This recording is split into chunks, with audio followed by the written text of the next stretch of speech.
Teeme siit switchi. Tuleme siia majja. Teeme nii. Kinnisvara. Maja võrdub kinnisvara, korter võrdub kinnisvara võrdub väärtus ja vara. Sa oled sisenenud paar aastat tagasi võrdlemisi uude valdkonda. Mina esimest korda nägin seda, et sisenenud sinna, siis minu esimene küsimus oli ka, et what the fuck. ja ausalt siiralt, mul oli nagu see, et okei.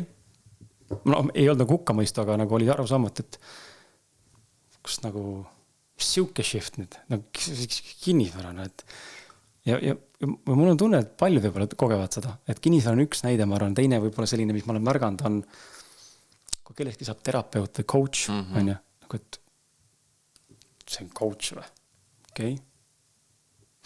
Ja see on hästi palju eelarvamust ja muidugi valdkonna võhiklikkust, teadmatust ja kõike muud, aga räägi enda sellest shiftis, kuidas sai sinust siis sellest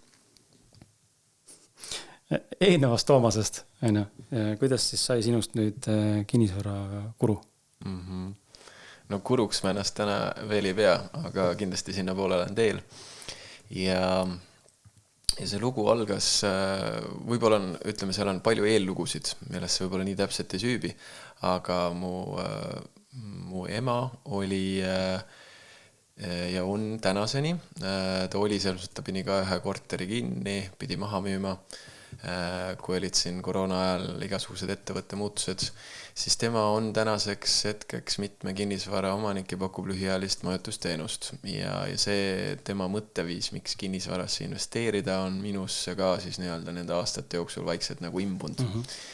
Et see on üks taustalugu, teine oli see, et kui ma Oasise kinni panin, siis ma hakkasin otsima seda uut suunda ja võtsin vastutuse ja läksin õppima TTÜ-sse finantsjuhtimist sellise mikrokraadi raames ja sain seal Kristjan Liivamägi siis loengul väga süvenenult ja väga inspireerivalt aru, mis tähendab ühe siis kinnisvara, näiteks üürikorteri ostmine, selle haldamine, selle finantside juhtimine, kuidas eelarvet teha.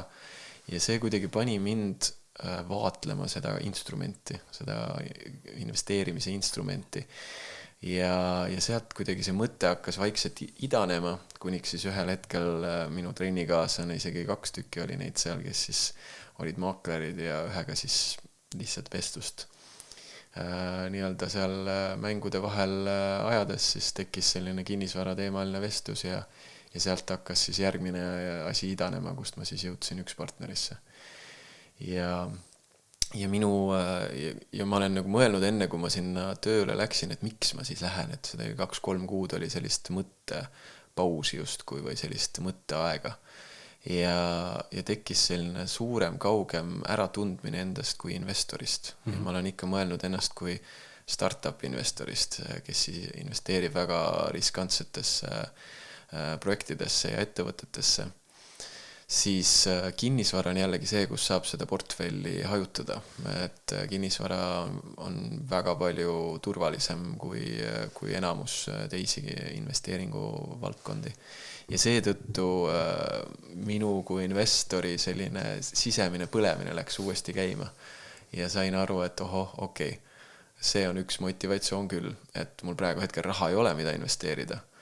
Aga teadmisi võiks ju ka olla, enne kui investeerima hakata, et kus need teadmised leida, äkki see maakleri töö aitab. Ja teine lugu oli siis see, et kuidagi sellist tööd või sellist sisemist nagu loomist tahtis tulla, aga tal ei olnud väljundit nii suurt ja tugevat ja teiselt poolt ei olnud sellist ka finantsilist vabadust või finantsilist tuge. Ja oli ka juba teada, või tunda, et pere on justkui kuskilt mingitel lähiaegadel tulemas, perelisa.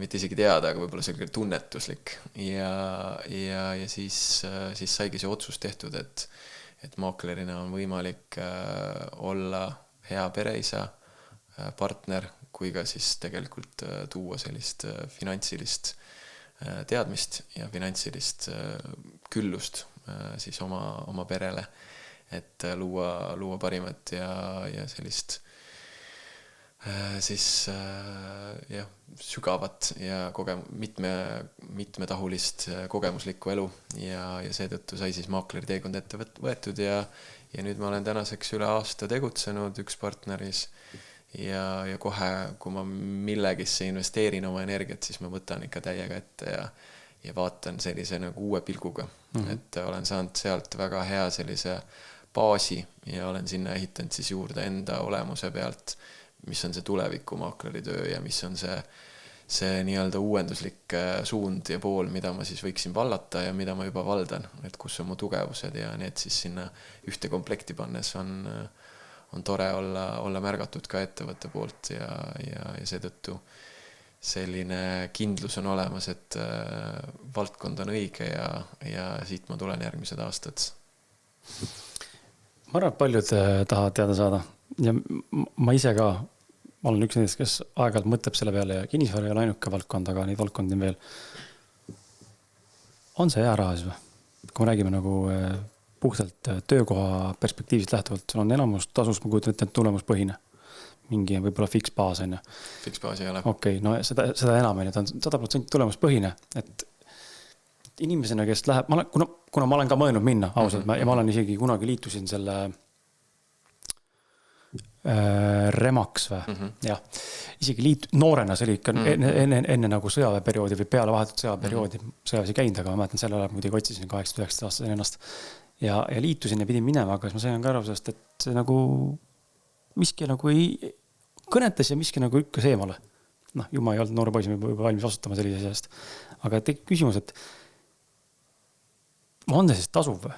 Et on see koht, kus inimesed nagu anda lootust mõnele, kes mõtleb või on mõelnud selle peale, et näed, ma nüüd Toomas siin räägib, et kurat, ma olen ka mõelnud minna maakleriks, tundub nagu kihvt, eks seal oskan suhelda, räägitakse, et raha on hea, samas keegi mitte kunagi numbritest ei räägi, Ma võin sulle täitsa avatud rääkida. Et aga tekib huvi vaata, et kas, mis on see risk, et kuhu ma nagu omadega nagu maandun, kui suur on tegelikult see võimekus siis tõesti seal ennast üles ehitada kohta, kus mul on igakuiselt mingisugune stabiilne sissetulek, kuigi ta on tulemuspõhine. Ütleme, stabiilset sissetulekut ei ole.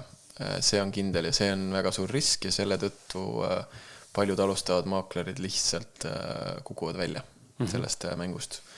Ja põhjus on lihtne, et kui me siseneme uude valdkonda, sest mina ei olnud õppinud kinnisvaramaaklerlust, seal on mingid eraldi kursused olemas. Ma ei olnud seda õppinud, ma läksingi tööle selleks, et õppida.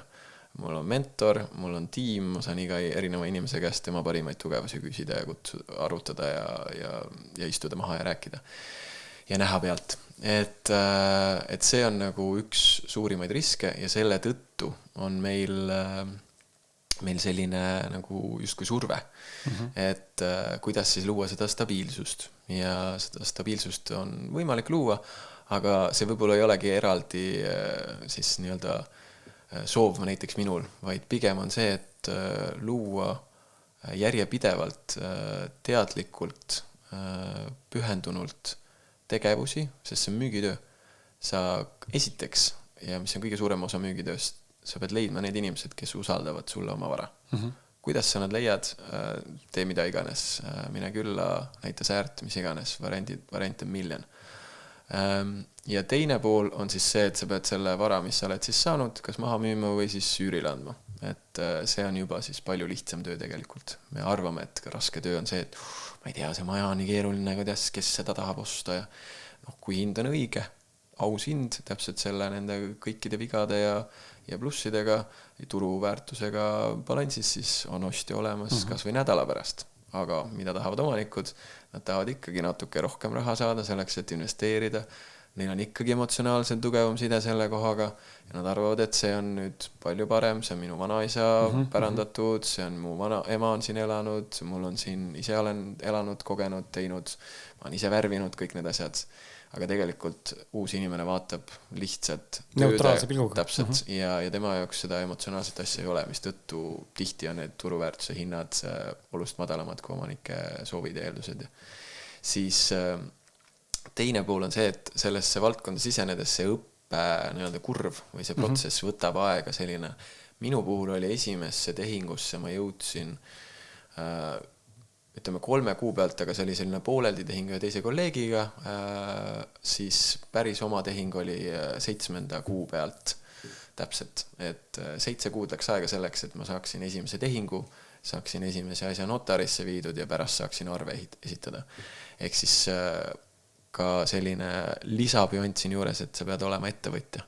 Ehk siis iga maakler on tegelikult ettevõtja. Tal on oma OÜ, millega ta siis esitab arve oma teenuse eest siis suurele büroole või väiksemale büroole. Või siis tal on oma büroo. Ja seetõttu peab olema ka sellist riskijulgust, peab olema sellist nagu põlemist ja peamine ikkagi soov areneda ja õppida kiiresti. Sest 7 kuud on päris pikk periood tegelikult selle koha pealt. Ta ei ole, aga see mõttes on, et ma olen ilma rahata. Täpselt, et ma pidin ikkagi perele viimastel kuudel ikkagi seletama, et nii ma lähen tööle ja varsti hakkab tulema. Et usalda, usu, aga õnneks mu naine oli ülitoetav, sest ta teadis, et kui ma midagi ette võtan, siis ta usaldas täielikult seda ja teadis, et ma õnnestun. Ja sealt edasi tekib siis see, et kui sa oled selle nagu justkui katseaja nagu läbi teinud selleks nagu töö nii-öelda formaadiks või rolliks, mitte töökohaks. Et seal ei ole nii, et nüüd ei saanud hakkama mine ära, kuigi seda ka juhtub, sest et kes ei pühendu ega panusta, siis ei ole ka tulemusi. Et see on lihtne müügitöö, sa pead tegema piisaval arv kõnesid, kohtumisi, tegevusi selleks, et üks neist protsentidest siis kukuks sinu taskusse. Ja see on üsna väljakutsuv olnud, kuid ma olen ise tajunud, et mulle meeldib inimestega suhelda. Ja mul on okei inimestele anda ka märku, et tead, ma tegelen sellega, kui sul on vaja, ma olen olemas. Kui sina näiteks, sul on vaja, ma olen olemas. Kui sul on keegi teine, mul on okei. Ma hea meelega annan sul ikkagi nõu, annan sul ikkagi mõtteid kaasa. Sest võib-olla sa lähed soovitada oma naabrile. Sest mina andsin sulle paremat nõu kui see, kellega sa praegu koostööd teed. Aga sa ei saa sellepärast koostööd teha, et sul on juba temaga tehtud diil, kokkulepe, leping, mis iganes. Et see on järjepidev usalduse loomise protsess. Ehk siis see on see koht, kus maine tuleb mängu. Et kui ma lähen istun või lähen kohtun kellegi soovitusega, kellegi majas, arutame tema maja potentsiaalset nagu müügistrateegiat, müügihinda, kuidas me üldse näeme, et seda võiks müüa, teha, turundada, jagada, leida, mis see aeg, perspektiiv, kõik asjad on, siis see on väga tugev esimesest sammust nagu usalduse loomine. Ja ta on uus inimene järelikult, see esmamulje on ülioluline, mis tõttu see sama riietus, mida me ennem teeme välja, on väga tähtis, et oleks nii-öelda tasakaalus või paigas või tal ei tekiks nagu, et ta tuleb siin dressides, kas ta siis sellele ostjale, kes on siin ülikonnas miljonär, ostab seda 500 000 Kakumäe maja, tuleb ka siis sellises dressides või ilmselgelt see kindlasti ei õnnestuks. Et ta peab tundma, et ta on samal tasandil. See nii-öelda müüja ja ostja peab tundma, et maakler see vahendaja on sellel õigel samal laineharjal ja samal nii-öelda küpsustasandil. Et ma arvan, et see on see koht, aga ütleme nii, et kui rääkida numbritest, mida sa ennem siin ka mainisid, keegi ei taha rääkida numbritest, siis sul on võimalik maja müügiga siis tervikvahendus võib olla näiteks 15 000 eurot, millest sina saad siis ettevõttele, suurele büroole näiteks teha arve poole osas ja siis saad ise näiteks 7500 eurot endale arvele, mille sa siis maksad oma nii-öelda maksud ise ära ja teed, kuidas sinu ettevõtte siis, mida ettevõttele on vaja teha.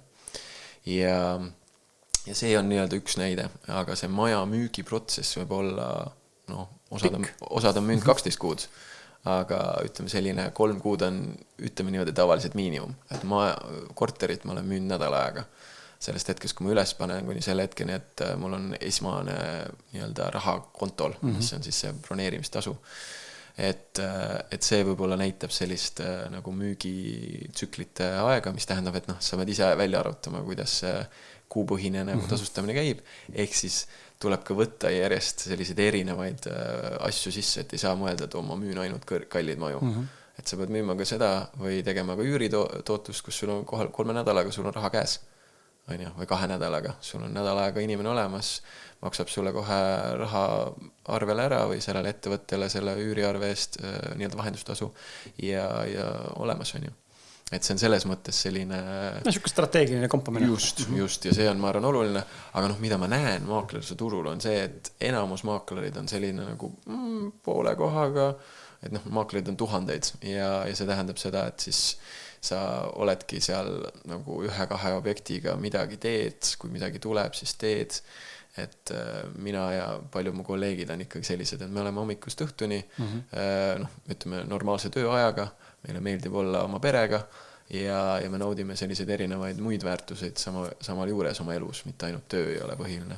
Aga samas on ka päevi, kus ma olen teinud järjest 12 tundi ja see on täiesti okei. Aga mulle meeldib selle maakleruse töö juures, mul on vabadus. Ma ei pea olema kontoris mingi kellaaeg, ma ei pea olema kättesaadav, kuigi ma tahan olla kättesaadav, sest kui mu ostja mulle helistab, ütleb, et ta tahab täna näha, siis ma hea meelega, kui mul on võimalik, ma lähen ja näitan talle täna.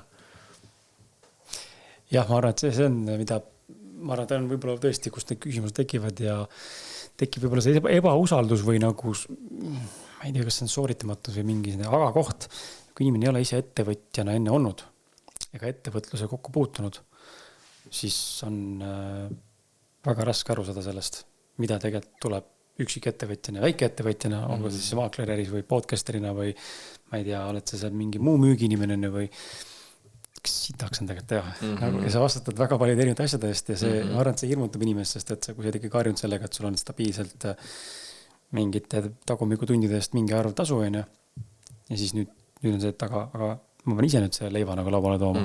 See paneb selle protsessori nagu teismoodi tööle. Ja selle miinus, ma ei tea, mõne jaoks miinus, minu jaoks on, mõtlen kohati on nagu miinus, aga mina seda vist miinusena ei näegi. See on nagu minu jaoks selline loomulik ja paratamatu osa, aga töö ei lõppe.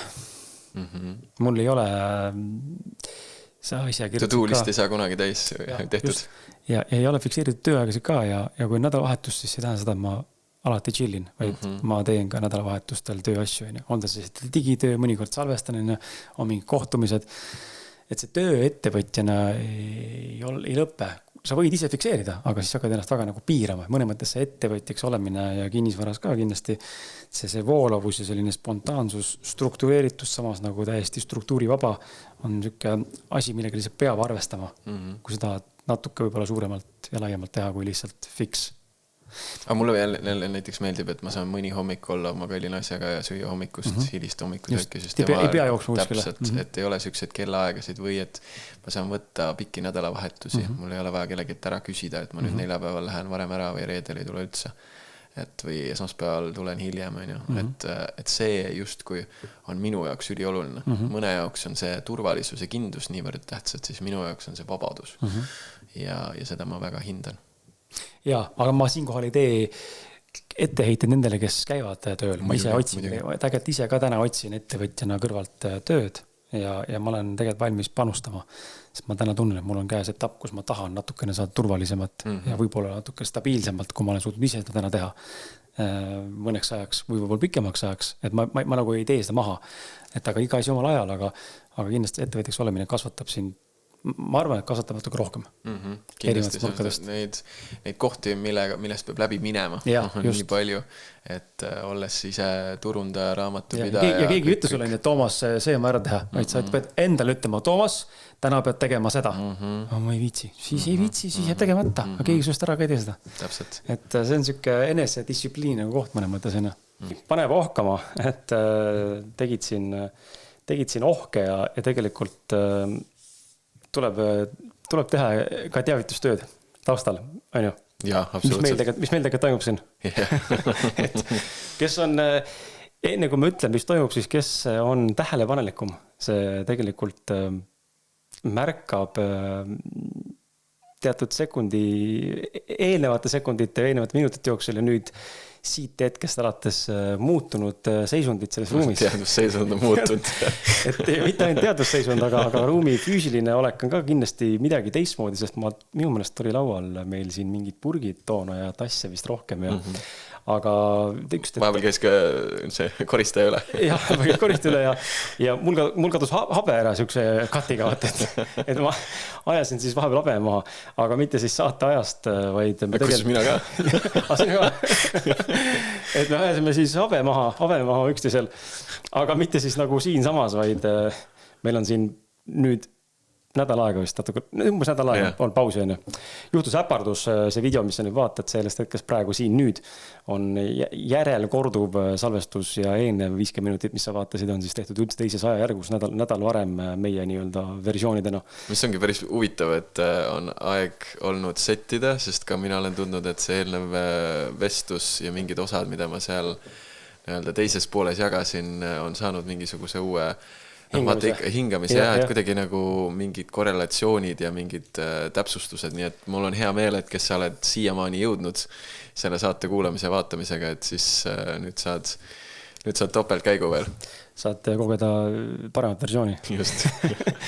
Aga tõepoolest, et mul juhtus äpardus ka mul professionaalina või nii-öelda poolprofessionaalina. Toomase nägu läks nii valgeks päikesest, mis sisse tuli, et ma ei suutnud seda korda teha ja ma palusin abiga veel mingitelt professionaalselt, kes siin pakuvad tõesti nagu stuudioteenust ja ütlesid ka, et seda on peaaegu võimatu korda saada, et midagi saab teha, aga et siin lihtsalt on üle overexposed ehk üle valgustatud ja siis me otsustasime, et okei, me peame uuesti tegema, see oli lihtsalt, see ei olnud enam vaadata, ma sai videopildist ei suutnud enam eristada, kes on külalisena, sest et nägu oli nii valge. Ära valgustunud. Et ja võib-olla oligi ära valgustunud, praegu vaatan ka, et me salvestame suht samal ajal ja nüüd ei paista nagu päikes sisse ja ma pean hakkama vahepeal igaks juhuks helgema võib-olla päikse liikumist, aga kui pole seda probleemi varem olnud, et võib-olla oli ikkagi see, et sa valgustusid siin vestusajal. Aga jätkame sealt, kus me pooleli jäi, siis viimasel, enne kui see Havemete shift toimus, oli jutt kinnisvarast ja sinu sellest teekonnast, kuidas sa jõudsid kinnisvarasse ja võtaks nüüd sellest kinni, et tuleme nagu võrdlusena sellesse kohta, et ma tean, inimestele hullult meeldib võrrelda, inimestele meeldib infot seedida läbi võrdluste mõne mõttes ja mõni ütleb võrdlemine mõttetu, aga antud kontekstis on see teatud mõttes hädavajalik. Ja ma tahan, et sa tooksid nagu perspektiivi just nendest inimestest, kes meid kuulavad, kes mõtlevad selle peale, et tahavad ise kinnisvaramaakriks hakata võib-olla, sest me pärast räägime ka sellest, kuidas seda teha saab ja kuidas saab tegelikult sinu kaudu või sinuga koos hakata seda looma. Ja siis ma tahan tegelikult selgitaks ka potentsiaalsetele siis kuulajate vaatajatele, kes tunnevad, et tahavad võib-olla kinnisvaramaakri teenust tarbima hakata lähitulevikus ja tulevikus. Ja selle nurgalt, et mis eristab üldse maaklerid üksteisest, kui me räägime nagu kelleski, kellel on 20 aastat siin või 10-20 aastat kogemust valdkonnas, siis sina, kes on siin olnud aasta võib-olla pluss, eks ole kohe, ja siis on keegi täiesti uus tulnuk ja võib-olla ka selline, kes loobub esimese 3 kuuga. Et tooks nagu need kokku ja ma ei tea, kumba seda vastata, kas tahad vastata alguses maakleri perspektiivist või siis kliendi perspektiivist, aga ma annaks sulle nagu võimaluse. See kliendi oma vist, ma arvan, on meil kõigile nagu siuke, kunagi tuleb see hetk ikka, kus on vaja abi ja kas endal või oma lähedasel, siis hea meelega alustan selle jagamisega. Ja ma arvan, et see oligi nii huvitav, et eile toimus siis, selles uues versioonis on ju, toimus Luminori siis parimate kinnisvaramaaklerite siuke tunnustussündmus. Ja, see on iga aastane või? Ei jah, nad siis tunnustavad, see on ainuke pank, kes siis kutsub oma partnereid, kes siis saadavad vihjeid või toovad siis nii-öelda kliente. Ja seal minu roll, ma tundsin, et minu roll oli see, et ma lihtsalt suhtlesin väga paljude erinevate maakleritega. Ja sain sellist väga head sisendit, et mis hea maakler siis teeb ja üks põhilisi põhjuseid või üks põhilisi väärtuseid oli empaatia. Kui suure empaatiaga sa suudad minna kõigepealt selle müüja loosse, müüja kogemusse, müüja ellu, kas ta on lahku läinud, kas on keegi ära surnud, miks kolitakse, on vaja suuremat pere, rohkem tubasid perele, järelkasv tuleb, et need erinevad nagu lood ja näiteks just ühe naisega rääkisin, kus ta tahab müüa Türisalus oma kodu, ma lähengi nüüd esmaspäeval seda vaatama, et kas me võtame selle müüki ja mis hinnaga ja tema üks selliseid emotsionaalseid põhjuseid oligi see, et elutuppa ei paista valgust, et seal ta on kuidagi, ma ei tea, põhjasuunas ja kuidagi see nagu puu on ees ja mis iganes ja siis et sa võid ju mõelda, et mis see põhjus nüüd siis on, aga ma läksin täiega kaasa sinna ja ma nägin, kuidas tema tundis ära, et ma tunnen teda ära. Ja see oli see, millest meil läks kohe nagu hea klapp töösse ja ma näen, et see on nagu alus selleks, et kui minul on hea klapp müüjaga, siis see nii-öelda peegeldub edasi justkui sellisesse ostuprotsessi. Ja ütleme niimoodi, et hea või siis ütleme selline nagu jätame siis ütleme keskpärase maakleri ja väga hea maakleri, et see on see põhieristus, mis me siis nüüd siin diferentseerime, siis väga hea ja suurepärane maakler, lisaks sellele, et ta on empaatiavõimeline, ta on ka aus ja ta ütleb ausalt omanikule, et tead, meie turu hind või turuväärtus hind võiks olla selline ja võib-olla tegelik müügihind, tehinguhind tuleb selline ja ärme seal ootusi liiga kõrgeks ja me võime katsetada, kui sa väga soovid ja meil on aega ja me võib-olla ei karda, et me jääme mõnest õigest ostjast ilma, sest kui me tuleme välja kõrgema hinnaga, siis võib-olla mõni õige ostja, kes just tahab sellesse piirkonda, just täpselt sama toodet, ta ei lähe selle kõrge hinna nii-öelda vooluga kaasa ja see tekitabki probleeme, miks mõned seisavad, ootavad ja siis tegelikult müüvad väga palju alla turuhinna, sellepärast, et õiged ostjad nägid ära, et see on nagu mingi kasiino, ma ei osale selles, ma ei soovi. Ma tahan ausat toodet, ausa hinnaga. Et see ausus siis nii-öelda läbipaistvus ja ausus siis suhtluses, kui ka siis nagu päriselt argumenteeritud läbi mõelda, mis on see hind. Et kinnisvaras sa võid müüa kõike, aga kui sa müüd õige hinnaga, siis sa müüd ka kohe ja kiiresti. Ja mis ma olen oma pealt nagu väga palju õppinud, on see ikkagi väga oluline väärtus on kiirus. Et ma olen siin mõned päevad jätnud vastamata mõnele kliendile ostuhuvilisele, kes on tulnud ja olen saanud siuksed vitsad, kus ta ütlebki, et tead, ma leidsin ühe teise, ma broneerisin ära, mulle su oma väga meeldis, aga ma ei saanud sinult vastust. Ja see on nagu siuke snap valus ja siis saad aru, et okei, ma pean kohe tegutsema. Ja teine on see, mis ma olen ka õppetunni saanud ja ma olen väga avatult jaganud neid õppetunde, sest ma tean, et need on minuga kaasas ja need ei kordu või vähemalt mitte sellises viisis ja ma võtan sellest nagu selle nagu olulise sõnumi kaasa. Teine oli siis see, kus ma jätsin mul olid head läbirääkimised ühe toreda siis ühe toreda ostukliendiga ühe Mustamäe korteri osas ja see nii-öelda ostja ootas enda poolse pakkumise järel müüjalt vastust 2,5 päeva. Sest ta oli nädalavahetus ja müüja mõtles ja seedis ja kuna see tema jaoks suur nagu allatulek, nii-öelda 3-4 tuhat ja siis, kui ma andsin talle siis 2,5 päeva hiljem andsin vastuse sellele ostuhuvilisele, siis ta ütles, et tead, et Toomas, ma näen, et sa jäid hiljaks. Et reaalselt mul oli tuhin sees, oleks mul järgmise päeval öelnud, et davai, teeme selle ära, siis me oleks läinud tehingusse. Aga nüüd see siiamaani seisab, see vara. Et mul on selles mõttes hea näha omal käel ja ma tunnengi, et minu süke olemus ongi omal nahal mingid asjad ära testida. Aga need on nüüd, ütleme, sellised baasasjad ja need võikski esimese aastaga nii-öelda tehtud saada ja aru saada ja mõista. Aga üks siukseid nagu suuremaid asju on kindlasti selline julgus olla nähtav, julgus teha videosid, julgus kirjutada, postitada, gruppidesse jagada, see kõik tundub selline, et inimesed vaatavad, mida sa teed nagu, et sul on ju kuulutus üleval, mida sa hakkad nagu tegema, müüa muidugi ütleb, ja, väga hea, aga tegelikult ise mõtled, on vaja, siis teised inimesed vaatavad, hindavad, jälgivad, et see on võib-olla see nurk, kus me tegelikult siis eristume väga paljude selliste julgete maakleritena ja seda tegelikult müüa soovib. Ta võiks ise seda ka müüa ja selle kuulutuse üles panna ja AI-ga teha selle nagu müügikuulutuse päris hästi valmis. Aga võib-olla tal ei ole seda julgust, et minna täiega nähtavale tulla välja. Et need on siis võib-olla sellised mõned nüansid, mis ma näen, et on väga hea maakleri puhul. Ja muidugi kommunikatsioonioskus ja psühholoogia selline mõistmine, et kui inimene tuleb, hakkab kahtlema, kuidas sa tema kahtlust siis ja hirme nii-öelda maandad või seda hirmu pöörad siis selleks, et näed, siin on võimalus, et siin on nagu erinevaid psühholoogilisi mänge, millesse võiks nagu pikalt laskuda, aga tänase saate, ma arvan, siin nii pikalt sellesse ei laskuks, aga need on väga põnevad ja mind väga erutavad lausa. Et see on selline, et kütavad kohe kirgi, et mis on need erinevad viisid, kuidas siis erinevad inimesed, erinevad isikutüübiga tulevad.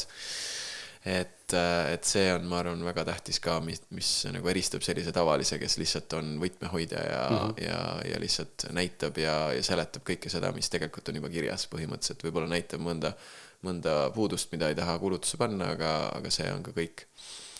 Ja kui nüüd vaadata seda nagu uue maakleri pilgu läbi, et kui mina tahaksin tulla, siis noh, kõik need asjad võiksid olla ka mingis viisis olemas. Aga noh, see julgus tuleb just sellega, et ma pean minema täiega riskima.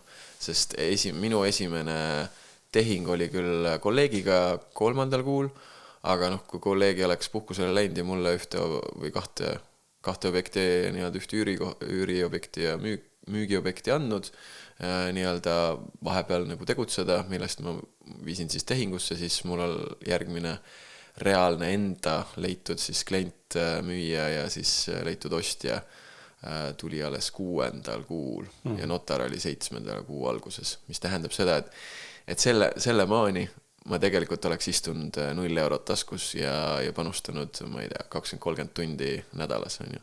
Et see peab olema selline nagu julgus ja nüüd eile seal Luminori sündmusel käies ka ma sain aru lihtsalt täiesti sellest, et vau, nii, noh, inimesed nii räägivad sellest nagu nii mingi nagu selline nagu kanal on lahti, tavai, et kui sa kinnisvarasse juba lähed ühe korra, sa saad selle nii-öelda raha maitse suhu, siis sa enam nagu palgatööle niisama ei lähe. Aga siin ongi see, et sul peab olema see sisemine nagu, et drive, et ma lähen räägin ükskõik kellega.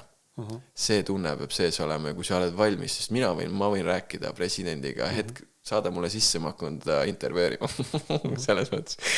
Et selline tunne, muidugi see ei ole selline, et nüüd, kui sa presidendiga julge rääkida, et siis nüüd sa ei suuda, ja see ei ole selline võrdlus. Aga et sul peab olema selline nagu kirg ja tahtmine. Valmisolek ka. Just valmisolek nagu minna ja nagu kuulata. Et see kuulamisoskus, et kui sa tahad ainult rääkida, siis sa ei ole maakler. Et sa pead olema valmis kuulama, sa pead olema valmis kaasa mõtlema, lisaküsimusi küsima, mis tähendabki aktiivne kuulaja. Et sealt sünnib nii-öelda tuleb see lugu välja ja tuleb see mõtted nii-öelda saavad selgeks, miks seda tehingut on vaja teha ja kust see nagu kogu info kokku jookseb. Ja noh, kindlasti, mis ma ise tunnen, minu puhul väga palju aitas alustava maaklerina, oli avatus õppida. Ja ma nägin mingid inimesi, kes ka tulid koos minuga sinna üks partnerisse ja kes lihtsalt ei jäänud sellepärast,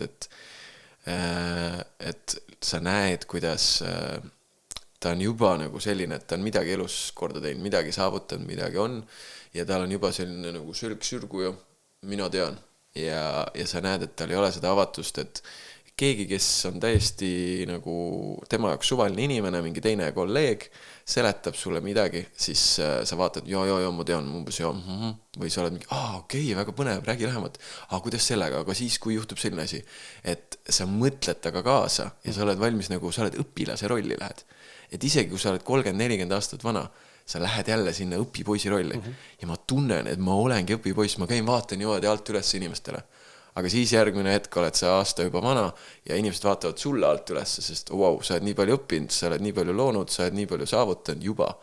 Et sellepärast oligi väga, väga kuidagi ootamatu, aga ilus see, et üks partner andis mulle siis aasta alustaja või aasta käimatõmbaja tiitli. Palju õnne. Jah, aitäh, et see oli kuidagi hästi nagu näha oli, et nad nägid minus seda alustavat nagu kirge väga entukat just. Et see, ma arvan, on hästi oluline ja siis kindlasti ka selline emotsionaalne, et müük on tihti hästi palju eisid tuleb. Ja nende, ütleme, 8 ei kõrval 2 jaad saada või 1 ja 9 ei kõrval, et see tähendab sellist vaimset stabiilsust ja tasakaalu. Et peab olema julgust, mitte julgust, aga ütleme sellist nagu rahu enda sees ja sellist usaldust. Et ma usaldan elu, siis ma tean, et need inimesed, kes peavad minuga koostöösse jõudma, need tulevad. Ja ma arvan, et see on nagu üleeluline selline soovitus kõigile, aga siin on eriti nagu kuidagi see tuntav, et seda ma väga enda puhul nagu õppisin ja õppisin uuesti usaldama ja kuidagi väga nautisin seda teekonda. Päris lahe, et sa selle tiitli said. Ja. See annab endale ka kindlasti sellist, ma arvan, et lisamotti inspiratsioon, isa kiki, et mind on märgatud, on ju. Noh, me ikka tahame tegelikult, meid märgatakse, eriti kui läheme kuskile uude koht tööle, on ju. Ma mäletan ise ka, kui ma kunagi läksin jaekaubandusse Sportsdirecti poodi kusjuures tööle pärast Austraaliast tulekut ja midagi sellest brändist. Ja siis ma läksin saali töötajaks, sest muud põhimõtteliselt ei olnud, aga ma nägin, mul öeldi kohe, kui sa oled nagu pädev tubli, siis on võimalik saada seal osakonna juhatajaks, poe juhatajaks, meie võib-olla kontorisse Eesti poole peale, Sportlandi poole peale või siis kuskile globaalsesse kohta. Ja ma olen ka alati see, kes nagu hullu tuhinaga tahab õppida ja kasvada ja areneda ja tõesti on huvi nagu ja eks ma tahan sellele jõuda võib-olla, et see peab olema endal sihiklik huvi ka, ma ei saa forsseerida ennast huvi tundma, mille vastu huvi ei ole. Ja siis mingi 8 kuud vist olin seal, issand, see mingi olematu rahaga veel mingi 650 eurot neto täis koha eest, täiesti olematu palk lihtsalt. Ja siis 8 kuuga sain siis osakonna juhatajaks ja siis juba suurema poe osakonna juhatajaks ja siis lõpuks juba olid need palgad nagu, noh, juba tegelikult head ka, vastutus on ka suurem, aga ma täiega nautisin seda, et see nagu märgati ja tunnustati ja öeldi, et sa jääd silma ja meile siin juhkonnale ja sa oled siin enda inglastele silma jäänud, et sa nende suhtled ilusti inimestega, koolitad asja, tule ava meil Tartus poodi ja noh, et sai nagu kogemusi vaata juurde anti sulle, et sul tekitab mingi reputatsiooni ja mingi oskus juba, et see on alati, ma olen selline motiveeriv alustav inimese, kes alustab ja kui ta näeb, et ta märgatakse, siis ta tahab tegelikult ju rohkem teha. Mul tuli siin just selle sama, kui sa tõidki välja selle vastutus suureneb, siis ma arvan, see on ka ülioluline, et kas sul on vastutustunne või ei ole. Et kui sa ikkagi saad kellegi võtmed enda kätte, siis see on päris suur vastutus. Ja see ei ole lihtsalt see, et ma nende võtmetega ei lase mingit pätti sisse, aga see on vastutus, et ma viin selle tehingu lõpuni oma parimate teadmiste juures, ma õpin juurde, uurin asju, küsin, teen eeltööd, järeltööd, et see on ikka suur vastutus ja seda nagu vastutust saab kasvatada, aga see peab olema nagu endal sees, et ma vastutan ka oma nende pahnade ja praakide eest. Ja teine pool, mis mulle kohe hakkas nagu tuli võtmesse, on see sama huvi, on ju. Et sa tõid ka välja, et sul oli ka huvi õppida. Ja siin samamoodi, et kas kinnisvaras maakleril peab olema nagu huvi ja põnevus inimeste koju sisse pääseda. Et see just kui, kuidas on siin lahendatud see, kuidas on siin asid see, et see huvi kindlasti tõstab seda elevust ja põnevust uute inimestega suhtlemisel ja uute siis nii-öelda objektide avastamisel. Et see on ka minul kindlasti väga suur nii-öelda huviorbiit olnud. Ja kindlasti, mis on väga oluline ka veel maakleri sellises nagu alustava just puhul, et mis on see missioon? Miks sa tahad seda kogemust? Miks sa tahad seda raha? Miks sa tahad seda nagu teekonnale minna? Et kui see missioon on selge, siis sealt nagu tekib mingi visioon ja sealt on võimalik hakata siis nagu seda teerada looma täpselt enda moodi, et kes kuidas alustab ja kuidas sellele teekonnale läheb. Okei, aga täitsa selline tehniline küsimus, kui me vaatame nagu kinnisvaramaakleri tööd ja kliendi suhet, siis potentsiaalse ostja ja siis müüja vahel. Mul on alati see küsimus olnud, et kui suur osakaal täna sinu kogemuselt jälle vaadates on, kui sa enda portfooliot vaatad või oma kolleegide portfooliot vaatad, kui palju on neid korterid ja maju või nii-öelda kinnisvara müügil on, kus inimesed tegelikult elavad sees samal ajal ja siis samal ajal on tegelikult seisab tühjalt.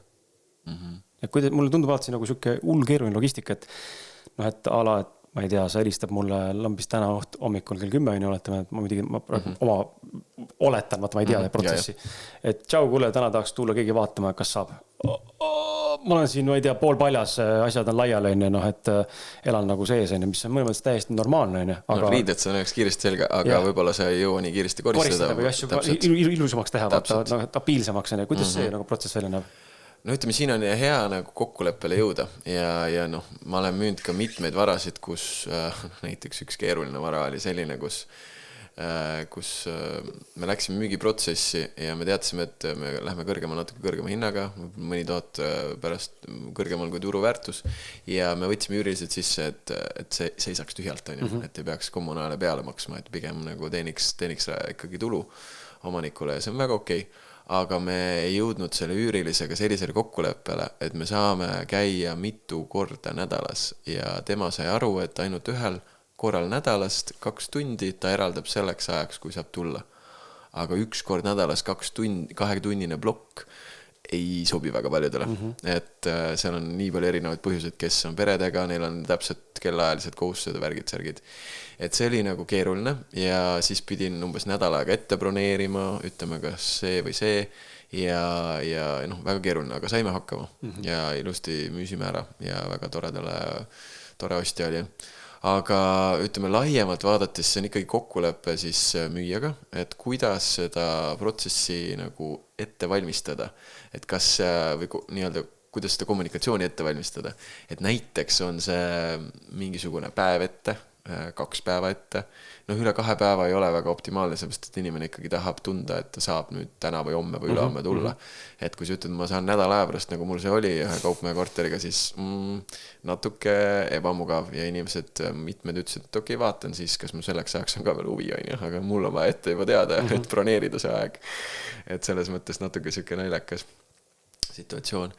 Ja et see on võib-olla see pool ja noh, teine pool on see, et tihti meil on vaja lihtsalt ühte sellist õhtut ette teada, et me suudaksime siis ette valmistada ja oma mingid lahtised, mingid rätikud ära panna, ma ei tea, ongi kui on lapse mingid mänguasjad laiali, siis natuke kokku poole panna, et kõik saavad aru, et eriti kui see on perekorter, et lapse mänguasjad ongi laiali ja see on täiesti normaalne. Aga kui sul on kraanikauss täis musti nõusid või asju, siis see lihtsalt sa lähed sinna kööki ja see tekib nagu siuke, ma ei tea, äkki ebamugav on tunne. Ja kui see ebamugav on tunne, siis see ei ole nagu, see on minu kodu, ma vaatan, mõnus, siin jaavad, siia panen selle, vaid see on mingi, lähme äkki edasi, aga noh, sa ei lähe päris öelda ka, pigem häirib ikkagi. Just, et seal ikkagi tuleb sellised kokkulepped teha ja me oleme oma tiimis ikkagi suhteliselt, noh, range ei ole nagu õige sõna, aga üsna konkreetsed, et kas või paneme nimekirja sõnumisse või e-maili näiteks üürilisega tihtilugu, et me väga täpselt tahame öelda talle, et mida võib või mida ei või, ala isiklikud asjad kuskilt kapi pealt asjadest, pane lihtsalt selleks korraks ära.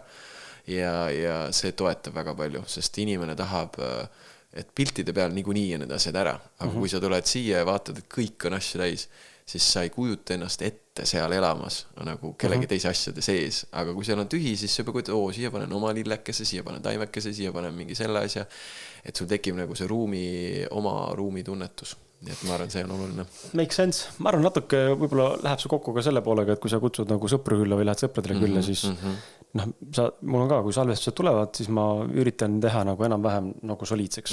Mingid asjad võib-olla vedelevad kuskil, siin on kaamera ees, on kohe lapse mänguasjad, mängib siin, noh, siit on mingi kuskil segadus, et aga enam-vähem üritan nagu luua, et aga samas mõtlen, et kui ma ise olen kellelegi külla läinud, kas mind nagu hullult häirib, kas tal on mingid no jah, ma mõtlen, et see sõltub vist kontekstist, mis seal vedeleb või on. Teadlikult võib-olla ei häiri, aga alateadlikult su keha tunneb ära, kui ei ole asi harmoonias.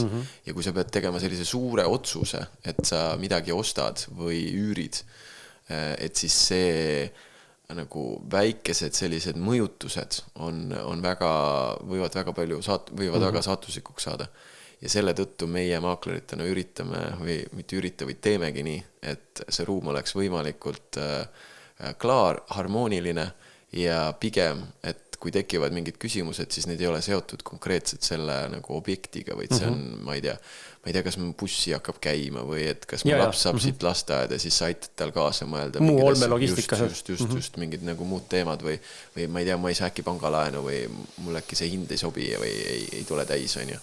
Et siis sa nagu aitad nendega nii-öelda lahenduse leida, aga et see ei saaks takistuseks nagu, sest inimene ostab emotsionaalselt ja kui ta emotsionaalselt ei ole müüdud, siis sul on väga keeruline seda müüa. Ja pigem näen, et või maakler ikkagi tegeleb ostjaga. Et see, et ta saab raha müüjalt, ongi see, et ta annab müüja delegeerib justkui selle vastutuse ja annab sellise nagu võimaluse, et vali oma teekond. Ja siis ongi mingid maaklerid, kes, ütleme nii, et mul ei ole nii palju kogemusi, et teiste maaklerite tööd jälgida, aga mida ma olen kuulnud ja näinud, siis ongi see, et sa lähed justkui seda müüma, presenteerid, lood, näitad kõik asjad ette ja ütled, et nii, hakkame nüüd ostma. Et tahad nii-öelda survestada müüa. Aga tegelikult see peaks käima nii, et näed, siin on olemas selline nagu vara, siin on kogu ülevaade, mina tahaks aidata sul osta parimat asja ja aitangi. et kuidas me saame teha ja võib-olla see ei ole kõige vara, ma aitan sul mõelda kaasa, et äkki on mõni teine vara. Et sa ei taha ju aasta hiljem tunda seda, et see vist polnud päris see ja siis hakkad otsima mingisuguseid puuduseid ja asju ja siis tekivad mingid nagu konfliktid ja mingid kohtukeissid ja muud asjad. Et tegelikult ikkagi olla sellises, et see on täpselt see. Ja selle peab maakler nii-öelda ära tabama. Ja see ongi see, kus sa lähed tegelikult ostja nii-öelda kandadesse või ostja nagu loosse sisse. Okei. Tulme, räägime korra sellest... Räägime korra sellest ka, et mis seisus turg täna on. Ja ma korra vaatan, kas ma saan äkki seda ka siit sättida niimoodi. Turg, sa mõtled siis nagu müügiturg, üüriturg? Räägime müügiturust, et kas täna on aeg osta või täna on aeg müüa. See on see klassikaline küsimus, millal on see the best ever decision, et ma nüüd täna müün, sest mulle tundub, et ma ei mäleta, kus mulle see eelmine kord seda mainisin, aga mulle meeldis juba siis, kui see oli aastad tagasi ja ise täna näen ka, et ma ei ole täna kindlasti väike ettevõtjana kohas, kus ma saaks mingit mega kinnisvara ostma hakata endale. Vahel ma pangalaenu saan kuskilt. Aga teistpidi paneb mõtlema, et nagu, et noh. On võimalusi, kuidas endale tekitada 6 kuuga selline finantsplaan, et sa saad selle. Ja meie makleritena aitame seda ette valmistada, sest me teame pankadega läbi rääkides, mis on need erinevad nüansid. Et selles mõttes ma arvan, et sa saaksid, sa lihtsalt võib-olla eeldad sellist tüüpilist igakuist kindlat sissetulekut, tegelikult seda ei otsita. Kui sa maksad endale töötasu väikeettevõtjana oma OÜ-st, siis nad vaatavad ikkagi 6 kuu keskmist. Nad võib-olla muidugi vaatavad sinu kulusid ja kõike seda, aga sealt peab nägema ka sellist finantstarkust või asju, et selles mõttes ma arvan, et see on tehtav ja ka sinu puhul ja kõikide teiste väikeettevõtjate puhul. Aga sa jätka küsimusega. Küsimus jätka, mis tänane seis on? On siis täna see kinnisvara endiselt tõusulaines või ta on oodata seda, et tuleb see kauaodatud krahh, kus me saame hakata endale kinnisvara kokku krabama sandikopikate eest? No ega seda krahhi kunagi ette ei tea, et see võib tulla ükskõik millise sellise väga väljaspoolt tuleva suure mõjuna, et see on erinevad inimesed kardavad erinevaid asju ja kes ostab küll kinnisvara Hispaaniasse ja kes Portugali, aga vaadates tagasi turule viimased, ma ei tea, 15 aastat, kui meil siin euro on olnud, siis kinnisvara hind on ainult tõusnud. Küll aga on olnud siis selline nagu hüppeline üles mäge rännak siis kui 22 ja 23 algus tegelikult olid tipus ja inimesed ostsid pigem ikkagi seal 22 lõpus ostsid nagu väga kalli hinnaga vara, siis sealt on nüüd ta alla tulnud aastatega ja nüüd ta vaikselt jälle tõuseb üles, ehk siis me oleme jõudnud tänasel hetkel selline 22 tipu hindadesse ja tõuseme siit jõudsalt edasi. Et selline väike nagu tagasilöök oli ja eks see oli ka seotud suuresti ka Euriboriga, mis määras sellise nii-öelda hinna või ostjate kindluse või turvatunde ja sealt tekkisid sellised nagu käärid ja siis see langus oli lihtsalt vajalik, et inimesed lihtsalt enam ei jõudnud osta, sellepärast et Euribor on nii kõrge ja nad ei saanud enam sellist pangalaenu ja pidid ostma siis odavamat vara ja sealt see nagu turg siis tasakaalustus. Et tänasel hetkel ikkagi on kinnisvarasse ostmine väga mõistlik ja väga tark otsus, sest kinnisvara on üks kõige turvalisemaid investeerimise viise ja üks kõige selliseid tasakaalukamaid ja siin muidugi tuleb targalt otsuseid teha, et sa võid osta ka väga kalli hinnaga, ülehinnastatud, sa võid osta väga ebakvaliteetse toote, et kõik need asjad on lahendatav, kui sa teed koostööd ekspertidega, kes annavad sulle nagu ausat nõu ja sissevaadet ostu puhul või müügi puhul täpselt samamoodi. Ja ütleme üks tore näide, et käisin ühe suurkorporatsiooni kommunikatsioonijuhiga lõunal just sel nädalal ja jõudsime ka kinnisvara teemasse, muidugi rääkisime igast kommunikatsiooni ja turundusteemadel. Ja tema ütles, et ta ostis Lõuna-Eestisse endale siis maakodu ja tänaseks hetkeks, kui ta on renoveerinud ka see maakodu siis koos renoveerimisega maksis 50 000, omal ajal ostis, ma ei tea, 10-12 aastat tagasi, 10 vist.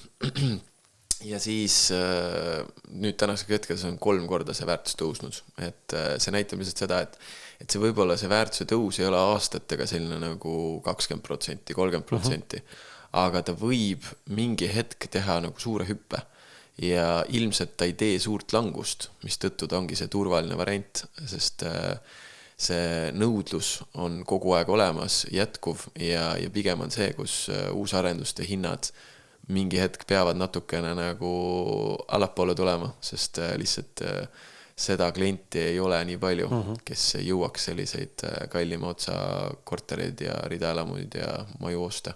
Või isegi üürida. Just, üürida ka, et selles mõttes üüriturul on praegu näha seda, et me olime samamoodi languses ja nüüd vaikselt hakkavad üürihinnad uuesti tõusma. Seda just, ta on juba absurdselt kõrged. Kohati tundub nagu, et keskmine on oluliselt tõusnud.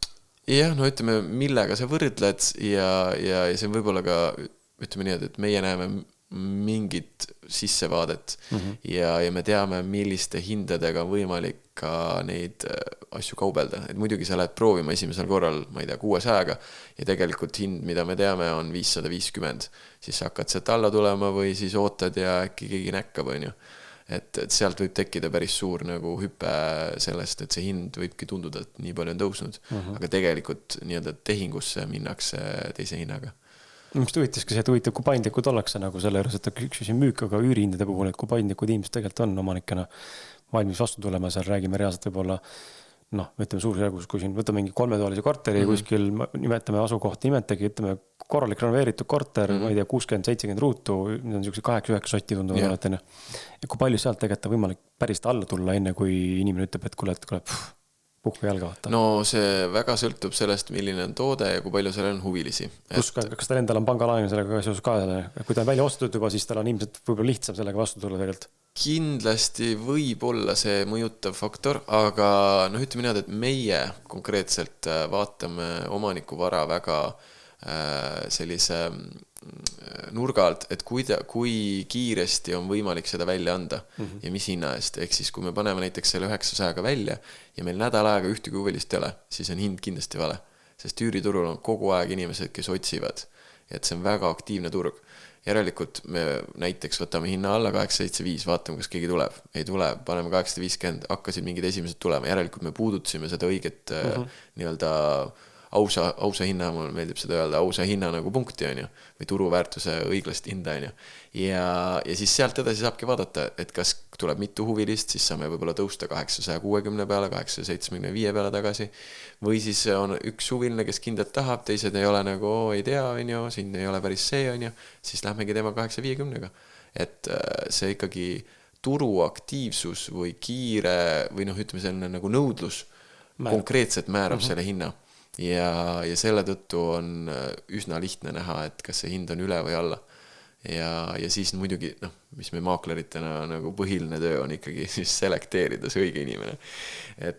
Ja siin on ka see, et kui see maakler paneb oma vahendustasu ja tihti mitmed omanikud panevad samamoodi vahendustasus, sa pead lepingud ette valmistama, kõik see on töö, on ju, muidugi sina omanikuna saad selle järgnevate kuu üüridega kätte, aga võib-olla seal ei ole sellist suurt nagu siis kasumi marginaali sees, näiteks paned väga-väga hea hinnaga, siis see vahendustasu tihti määrab ka selle ära, et kas inimene näeb, et see on ütleme näiteks 12 kuu peale jaotatav kulu, mida maksan küll kohe välja, aga see on nii-öelda ma vaatan seda kui aastaajast või 2-aastast investeeringut või 3 või 5. Et kui ikkagi inimene ei soovi vahendust maksta, siis ta tegelikult ei ole nii kindel selle koha oma elu, oma rütmide, oma soovide osas. Ja sellepärast me alati nagu heas mõttes nagu naeratame sellele, et kui inimene tõesti tunneb, et ta vahendust ei soovi maksta, siis võib-olla ta ei ole see õige klient. Ja seetõttu me selekteerime juba läbi selle ära, et kas see klient on võib-olla teadmatuses enda olekustest ja annab sulle järgmisel varsti jälle teada, et teda ei ole, siis tekib jälle, võib-olla tekib auk sinna sisse, mis tõttu sa kaotad jälle raha, näiteks ma ei tea, selle 2 nädalat on auk, sa kaotad sellega siis 900–450 eurot, on ju. Et noh, kas see tasub või ei tasu, pluss on mingi töö ja vaev, on ju. Et meie maakleritena meil see käib nii kiiresti ja kähku, selle üürikorteri nagu pildistamine, müügikuulutuse või üürikuulutused ja siis kõik need näitamised inimestega telefoni teel juba saab selgeks, kas ta on nagu päris see või ei ole. Ja ma arvan, et see mõjub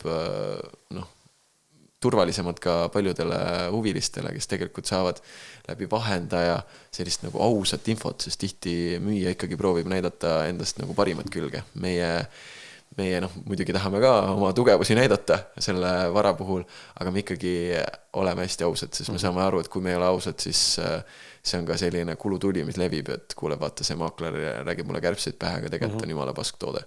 Et nüüd võtsin lepingu ja nüüd olen siin kinni.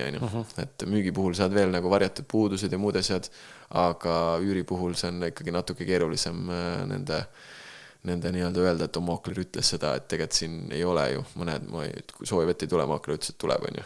Et siis on siuke... No need on päris suured käärid, jah? Jah on. Okei, aga kas niimoodi võib-olla nagu raske küsida ja võib-olla on raske vastata ka niimoodi hästi üldistatuna, aga kas täna inimesed ostavad ja rohkem üürivad?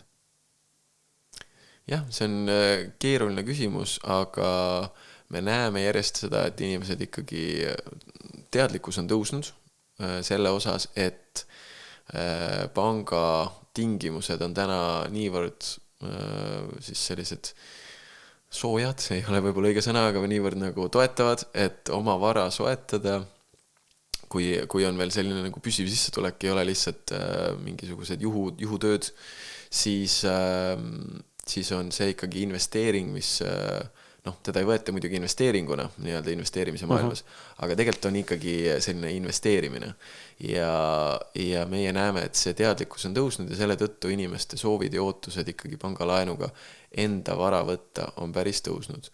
Küll aga on siin väga palju selliseid nagu kellel ei ole võimalik, ehk siis kes on näiteks tudengid, õpilased, tulevad ju väikestest piirkondadest suurematesse, või siis on vanemad inimesed, kellel ei ole anta laenu, et selliseid erinevaid nagu ühiskonnagruppe on, kellele siis üüriturg on just täpselt see õige ja kellel ei ole soovi veel endale nii-öelda siis paikneda, et see on ikkagi vabaduse tunne ka, et sa võid 2 kuud ette öelda ja saad edasi liikuda ilma kuludeta, ilma nii-öelda kohustusteta.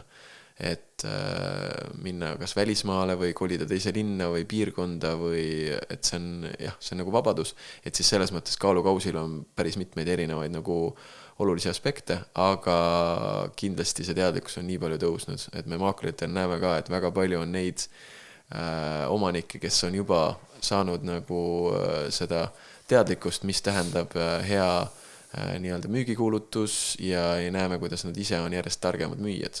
Mis tõttu nii-öelda konkurents kasvab ka väljaspool maaklerite enda omavahelist sellist rüselust, et kes selle objekti enda portfelli saab. Päris huvitav on see. Okei, aga kui me räägime näiteks, toome siia võrdlusesse Airbnb mudeli, kuidas maaklerid sellesse teenusesse või platvormi suhtuvad, sest et seal pole ju sisuliselt maakleril midagi teha, unless maakleril endal ei ole nagu kinnisvara, millega ta siis ka võib-olla tegutseb. Aga et mis mingi aeg oli see Airbnb hästi populaarne, aga mulle praegu tundub, et nagu räägid, kuidagi nagu stabiliseerinud rohkem või turul äkki või? Jah, eks meil on vaata, turg on päris keeruline on olnud siin välisturistidega aastate jooksul, et küll kukkusid Vene turistid ära, küll oli koroonaturistid, kadusid kõik erinevad ära, küll oli meil siin nagu kogu see sõja oht ja kriis ja hirm, mis tõttu paljud julgenud tulla. Et see sundis nagu vaatama selle suunas, et võib-olla see pikaajalise müür, mille saab näiteks maakler siis teenusena pakkuda, on mulle kasumlikum. Ja vähem tööd, vähem jama ja vähem ka remontimist, vähem ka nagu probleeme. et sul on ikkagi üks inimene, kes on lepingul alla kirjutanud ja ta vastutab, et kui tal on uputus, siis ta korraldab selle ära ja on kindlustus, keda ära lahendab, aga kui seal on nagu mitmed inimesed käivad läbi ja sa täpselt ei tea, kus see probleem tekkis või mis see oli, et siis on keeruline. Et, aga ütleme nii, et noh, ega maakler sellesse lühiajalisse majutusteenusesse ei puutu, küll aga, mis me oleme näinud, on see, et palju tuleb meie portfelle neid, kes soovivad siis lühiajalisi majutuskorterid näiteks ära müüa, sest see ei ole enam nii tasuv, või siis anda pikaajalisele üürile, kui on ikkagi jätkuvalt soov olla investeerimises sees ja passiivset tulu siis teenida.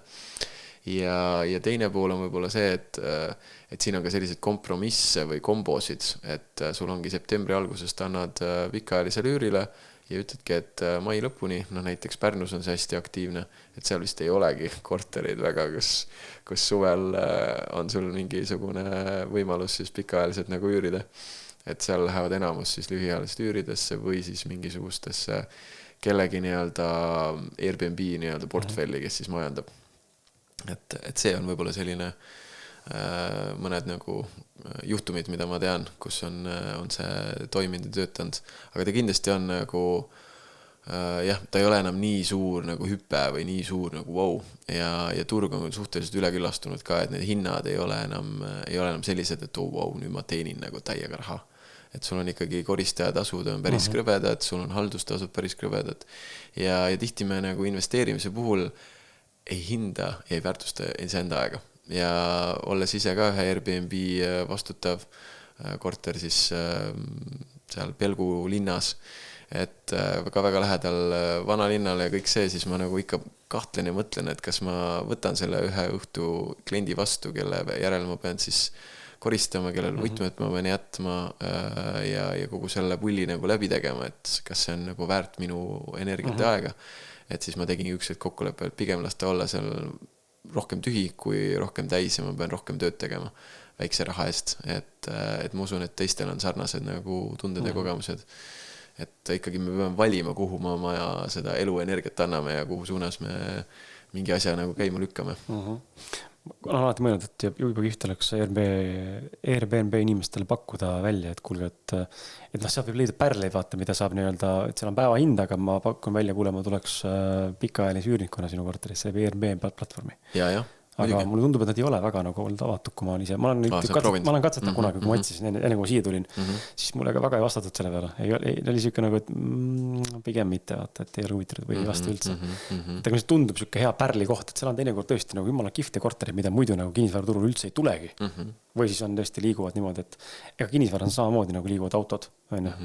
Ikkagi ma sain automaaklerina töötada 3 kuud, vähem või 3 kuud. Ja siis ma sain ka aru sellest, et on reaalselt autosid, mis ei jõuagi meie portaali müüki, sest need lähevad lihtsalt läbi tutvuste ja tekivad kuskilt ja lähevad kuskile enne. Kinnisvara sa samamoodi, ei jõua üles mingid asjad enne. Et siin on üks asi, et ei jõua üles, sellepärast, siin on nagu selline trikiga koht, mida ma soovitan kõigil nagu teada või aru saada, on see, et kui maakler ütleb enne, kui see on üles läinud, et mul on ostja olemas, siis tähendab seda, et ilmselt tal on tuttav, kellele ta müüb selle odava hinnaga.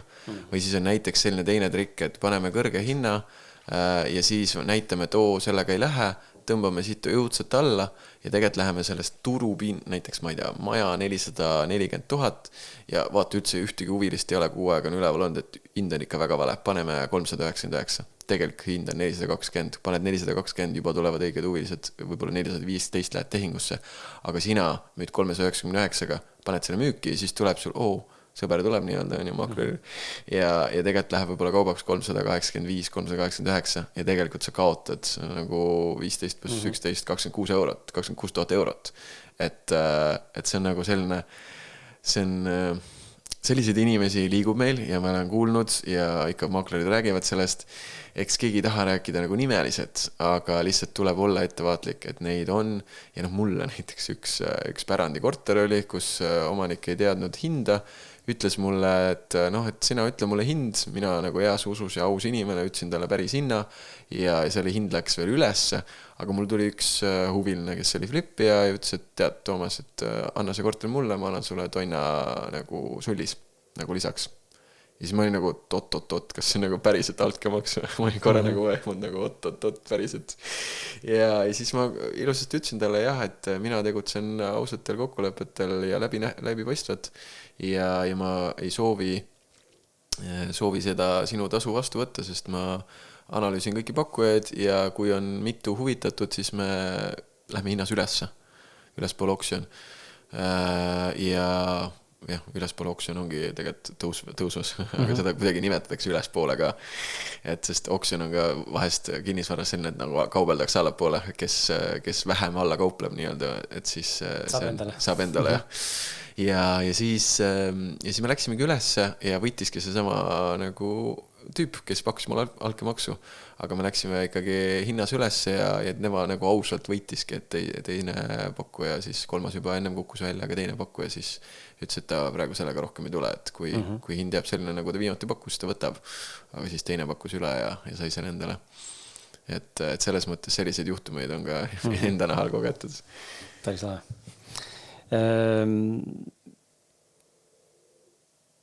Sina sind enda ellu, inimene tahab, kuulab meid praegu siin ja me oleme siin kinnisvarast rääkinud.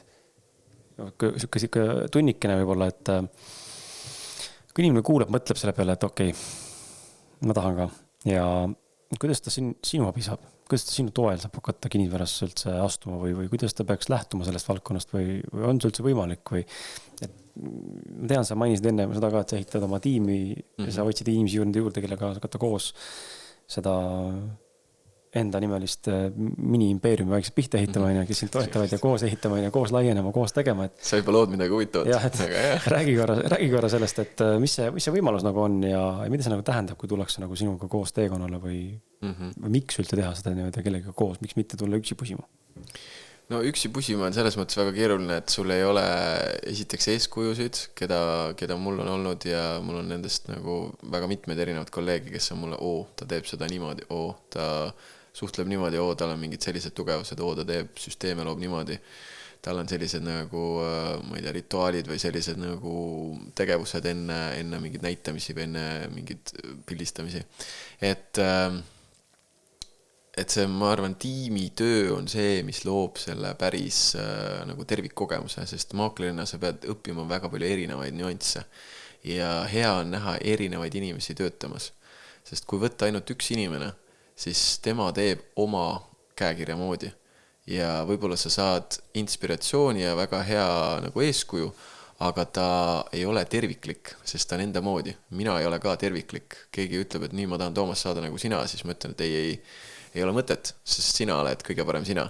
Ja mina saan anda sulle näidata, millised kogemused olen mina loonud, millised on minu tugevused, aga mul on ka mingid nii-öelda omapoolsed, nii-öelda, milles ma ei ole kõige tugevam ja selles on võib-olla keegi teine tugevam ja selles võib-olla oled sina tugev. Et siis kasuta seda oma tugevusena ja oma tugevusena sa saad jõuda siis selle parima tulemuseni.